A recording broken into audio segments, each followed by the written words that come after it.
Hi,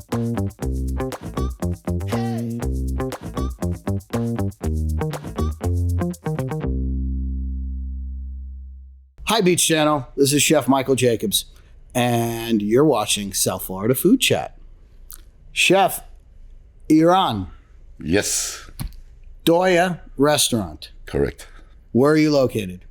In Wynwood, in the heart of Wynwood. In the heart of Wynwood. Yeah. And how long you been there? 4 years. Love it. Love it. And business? Yeah, amazing, so far so good. It's a good thing. Good. All right. You nervous? No. Good answer. All right. So you're the executive chef and partner of DOYA. Correct. And you're not from Miami. You're from Turkey. Correct. Tell us a little bit about growing up in Turkey. First of all, beautiful memories. So at the age of 7 to 8, I grew up in a small fisherman town. About 200 people or 250 people living by the water, the Aegean coast. So you knew everybody. You couldn't. Yeah. You couldn't spit without somebody knowing you did. No. Yeah. At the age of 8, started cooking. Starting catching a fish. Very very organically. Start everything, and then beautiful childhood with fish, water, beach. That's everything started. Why'd you leave? Look, it's not the same anymore. So. Right. Yep. When you first came to the States and you decided to pick, how'd you pick Miami? I was here for a vacation. Mm-hmm. So I came here. I was going to be here probably a couple of weeks only. And then I saw the beautiful people. Because the thing is, when people mostly here for vacation, everybody's happy.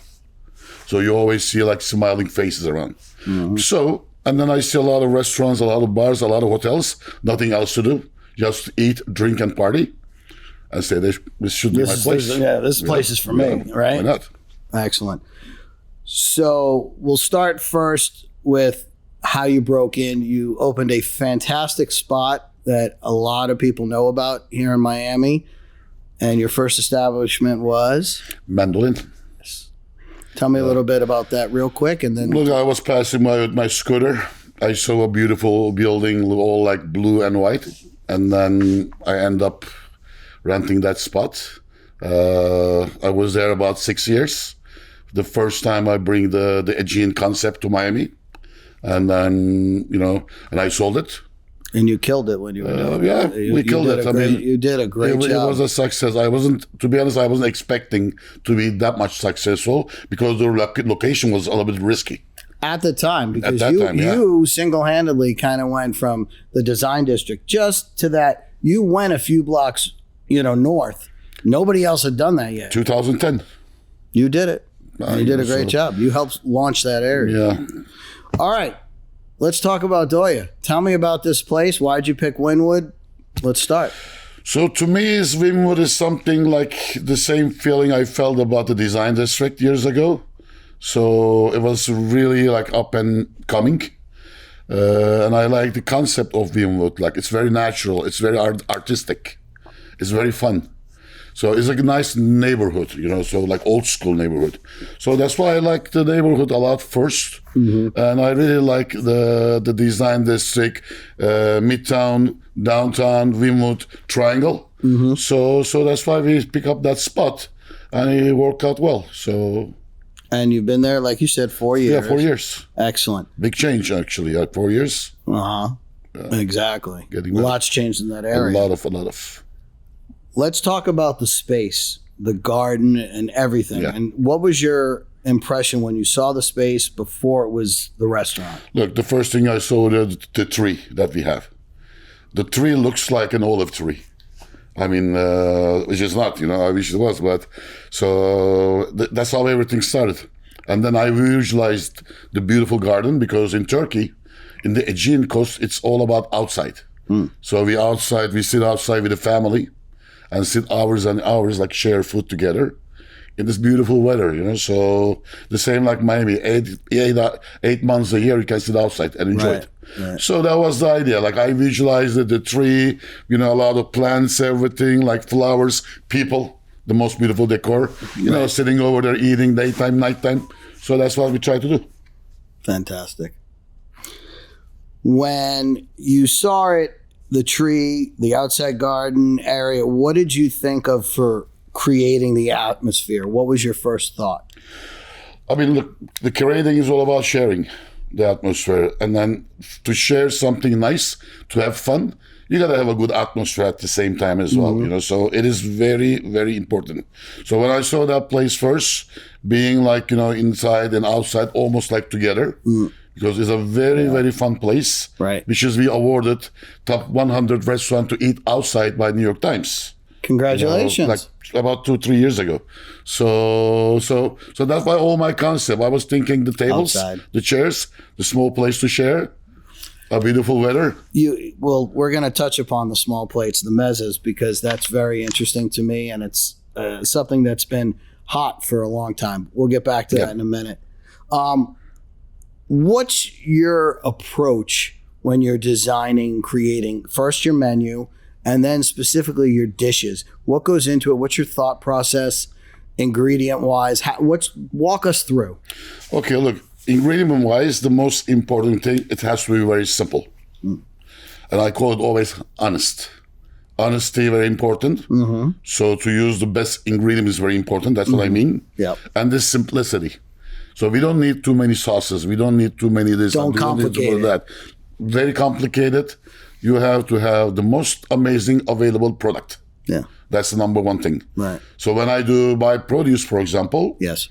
I buy the produce from 5 different places, for example, where the tomato is good from, where the pepper is the best from. So it is very important to get the most amazing product, the fresh product, and the honest product. So that everything actually starts with. Great. And then put all those products together. That's the artistic side of the story, but still not mixing that much. How do you create the dish utilizing those honest and pure and clean items, products? You know what my mom used to do? So when she was at home and then she wants to do something, she just opened the cooler, refrigerator, look at inside, whatever she finds, she cooks it, and that comes something unbelievable. So that's what I'm doing as well, believe me or not. You know, in the morning, sometimes I come to the restaurant, I look at it, what should I do today? And then I see an eggplant passing by in front of me. I say, hey, let's do something with that eggplant. Let's put something together, like always trying to do something different. And also most of the time when I sleep, before I sleep, you know. So, you know, some people see some other stuff. But when I put my head to my pillow, I usually start to think about what I'm going to cook tomorrow. Right. That is my like 10 to 15 minutes that I can be by myself only about my food as well, what I'm going to do, what I'm going to Your head's clear, you can everything. think straight and plan for tomorrow. Yeah. I love that. Yeah. I love that. If somebody wanted, somebody comes to your restaurant and says, Chef, I want to cook like you do in my house. I admire you, I respect you, and I want to emulate you. What do I need in my house? What do I need in my pantry? Are there specific cooking pieces of equipment? Are there ingredients? Aside from the honest foods, what would you tell them? Look, there are 4 main items that you have to have all the time. Number 1, olive oil. A good olive oil, extra virgin olive oil. From?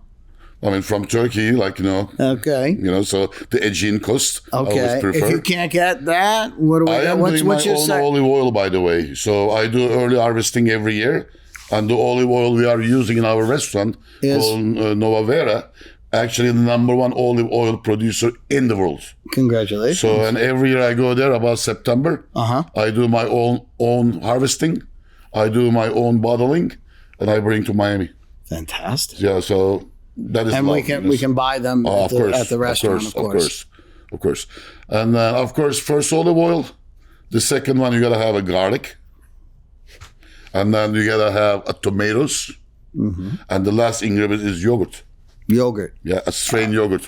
Tell me about the yogurt you use, the straining process, real quick. So the yogurt we use, like 2 types of yogurt we use. The first one we use, the strained Greek yogurt, and the other one we use from Turkey, and it's a kind of like labne. And most of the time I mix them together. So a little labne, a little strained yogurt comes together. Unbelievable stuff. It's a great idea. Unbelievable.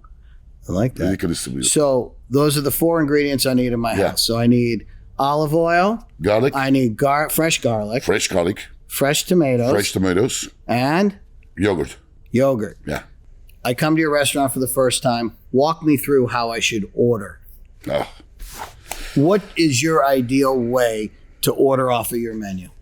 So the ideal way is when we sit at the restaurant, the first thing we do, we start with the cold meze. That's why our menu is like divided into two. Cold meze, hot meze. That's it. And the cold meze, we have both about like 40 items each. 40. 40 items each. Everything done fresh every single day. The mise en place must Everything. be So a we start pain. about 3 o'clock in the morning cooking. To make sure that course. 12 o'clock we're ready to go. So your restaurant's open. You're basically someone's there 24/7. Yeah, that's correct. That's And incredible. then what you have to do, of course, you start with the cold dishes. Yes. And then I highly recommend you. Recommend what's your top? Octopus is always number one thing that I cook in life. So I love to cook octopus, and I always call it I cook the best octopus in the world. I'll be the You're judge gonna of that. come. You're gonna come. You're gonna come and That's see. a big one. So octopus always, of course. I always prefer the house salad we have, which is some call it like the Greek salad. And then maybe like 3-4 different types of small plates like roasted eggplant, muammara, roasted beets, shrimp carpaccio or branzino carpaccio. All plates are small plates to share. And then that's how we're going to start. And then we refresh all the plates, the table, everything, and then ready for the hot plates. Go ahead. Which is, we're going to start with probably with short rib baklava. Short rib baklava. Phyllo dough, short rib, phyllo dough. This is something I created. It took me like months to make it happen. Right now, number one seller in DOYA. That sounds incredible. Walk us through that. So it's basically it's almost like a Turkish, your version of a lasagna, for lack of a better term. But the baklava That's is correct. great. That's correct. But the thing is, like everybody loves baklava, right? Exactly, I get it. And everybody loves short rib. Of course. And everybody loves butter. Who doesn't? I mean, people love like. If you're listening to this show and you don't like butter, you could stop listening right now. Forget it. Turn it off. Go away. Exactly, I don't want to talk. Right? Exactly. Yeah. Right? We don't like those kind of people. No, as chefs, we right? don't want. No, we don't want to talk. Yeah. Go ahead. Yeah, this is not like a health show or something like. We're not doing diet, that right now. No, not yet. And then everybody loves pistachios. Who doesn't? And everybody loves yogurt. So you put all the things, everything together. God, that sounds it's unbelievable. amazing. Like layers of fresh dough. You're making your own with food. your own dough, everything very fresh. Wow. And then in between we have butter. Yes. And then we have the short rib, which we braise the short ribs about 7 hours. Very slow cooked. We pull them, put it inside, another layers, and then put in the oven. About like an hour. Get it back from the oven. Underneath, beautiful like strained garlic yogurt. On top, pistachios. Like goosebumps. Yeah, right? I love that. It's That crazy. sounds delicious. I'm picturing it, looking at it, and I'm like, wow. Look, I want to eat that. I want to take a break right now, go eat, come back. Okay. All right. Do we have time? No? Okay, sorry. Don't look at me like that. Jesus. Producers. Let's see. I wanted to ask you about if you could only eat one dish for the rest of your life, what would it be? Grilled octopus. Fair enough. Why? I mean, Is there really it's why? like, Yeah, I know. first of all, I mean, of course, the taste, but more importantly, I grow with octopus. You grew up with it. The first dish I cook in my life. When I was 7 years old, underneath my house, there used to be a seafood restaurant, a very busy seafood restaurant by the water. So what I used to do is actually they used to give me probably 30 to 40 octopus a day, like fresh. And then I used to clean them, beat them, do everything just to make it ready to cook. And it took me probably 7-8 hours. And at the end of the day, they give me only a bottle of Coca-Cola. Which was very valuable Back those days. then, yeah. But probably today the kids will ask like a laptop or something like an iWatch, something like that, right. for 40 Where's my octopus a hand? day. Right. So basically, I was dealing with octopus since I'm 7 years old. Fair enough. And to me, it's just like, It's one of your favorite items. I mean, I love it. yeah. So, Chef, you have 80 items on your menu. You have 40 hot and 40 cold Correct. for mez. Why mez? And as we alluded to, mez has been popular for many years. Correct. There's Middle Eastern, there's Egyptian, there's Jordanian, there's Israeli. Everybody's got Spain. mez. Tapas. Spain, tapas, mez. Everybody, it's just the terminology. Why mez for an entire concept, though? To share. So if you have like 3 big plates over there, 4 big plates, you're done. But if you have like a lot of small plates, first, you can have a lot of different flavors. So the second thing, you can have a lot of time to share. You're not gonna, so it's all about like different flavors, different people, different drinks, different conversations. If I made an analogy, I'd like you to tell me if you would like to, if this works. In China, you have dim sum. And on Sundays, you go for dim sum in the States, right? And you have your yum cha, high tea. And we sit at a big table of 10 people or 12 with the lazy Susan, and we all eat little plates. Mezes, dim sum. How is that different from mez? I mean, the mez is different I believe it's kind of, the culture of mez are kind of different. First of all, the entire product is different. The second thing is actually, it's very important to pair it with a nice glass of wine, or preferably a nice bottle of raki or ouzo. Rakia. I haven't heard that since I was in Montenegro. They make rakia and no, we have probably about 10 to 15 different types of bottles from Turkey. From Turkey. Wow. And it's all made from white grapes, right? It is. Yes. Yeah, like anise. Some people find it like, aguardiente. Very similar, but raki is much more stronger. Oh, what? Much more stronger. We keep a bottle of rakia in my house because I have, like I was saying, I have friends from Montenegro, and they make their own, and they bring it to us, and we use it for medicine. So anybody has a sore throat or a cough. But you shouldn't do one mistake over there. I sent a bottle of raki to a friend of mine one day, and his wife called me, and she was very upset to me. I said, "What did you do to my husband?" I said, "What happened?" So actually, he didn't put any water on top, because with raki, usually we put the raki and water on top, a little bit ice, and drink it. But the guy was just drinking raki like this without any water, almost hospitalized. So this guy, so that was exactly what happened the first time we drank raki. Exactly. Yeah, she just got rid of the bottle, everything. Just called me, like, very upset. I love that. Yeah, I love that. I mean, you got to be careful while you're drinking it. I love that. Yeah. I love the concept. I love the seafood. I love your background growing up on the coast and your style restaurant. Did you bring any dishes over from your previous restaurant that you had to? Like, of course, like the same thing. Like if you have an Italian restaurant, I mean, you have to have a good lasagna over there, or you have to have a nice pizza over there. Or so the same thing we do. But more importantly, I brought a dish, like probably all the way from like 50 years ago, from my house, from my apartment. So when I used to be like around 4, 5, 6 years old, I used to have a nanny. And the nanny's name was Sabuli. The Sabuli used to cook for me and my sister a pancake, which is like, it's good for room temperature. And it was always sitting on top of my kitchen counter.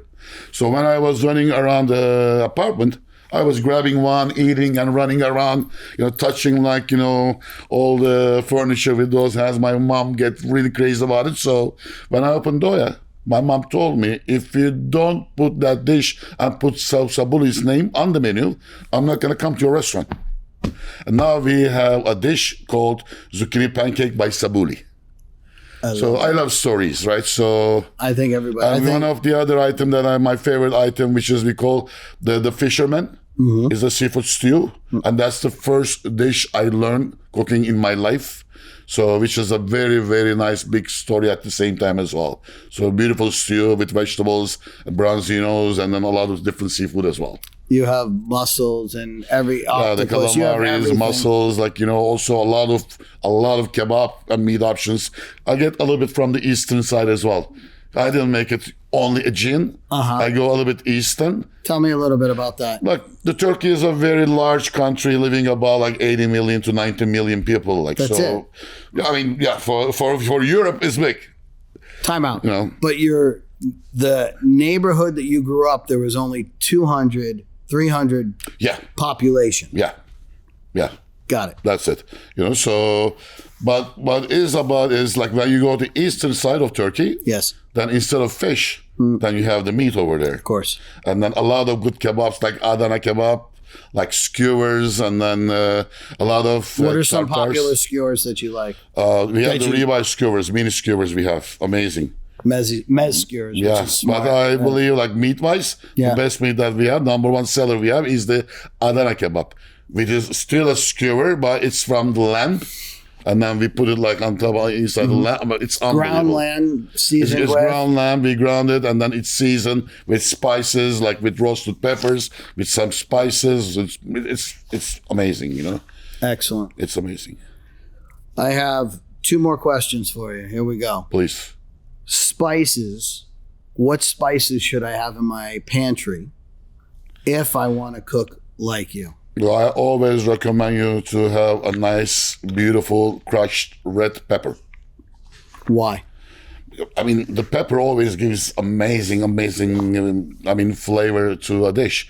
It doesn't need to be necessarily very spicy. People use it usually to make it more spicier. No, it should be used to give a better flavor. I mean, just a little bit is very, very important. That's going to be enough. Also, you should have, a good black pepper. It's very important. You have to grind your own black pepper. I love cumin. Cumin is always good. And if there is one thing you have to have always, it is oregano. We got oregano trees all over where I live. So we collect the oreganos from the gardens and we take it to the kitchen over there. We don't buy oregano. No. It's everywhere. So the city smells oregano. The animals, they eat oregano. That's why they smell beautiful. They don't even smell like an animal. They taste wonderful. Yeah. Okay. We have this little custom we started here at South Florida Food Chat. And I wanted to ask you, if you could dine with anyone, dead or alive, who would it be and what type of meal would you be sharing with them? To be honest, I'm not going to even think about it. That person is my father. I mean, we used to have only like 25 years, so I lost him very early. But about like when I was in school, from the age of 20 years old to 30 years old, about 10 to 15 years, we were together every single day eating and drinking meze and Rocky. so he is the person that I enjoy the most. That's why I'm getting all this thing from, So I believe I should really want to spend some time with my father, like putting all the mezes together, the Rocky together, close the restaurant, keep on drinking together, and the next day is day off, So fantastic. Excellent. Well, thank you so much for your time today, thanks for Chef. inviting me. I appreciate it. And don't forget to come to taste my octopus. I think we're all going to come to DOYA and check out your octopus and all the 80 different mezes to try between hot and cold. This has been South Florida Food Chat. I'm Michael Jacobs. Thank you for tuning in.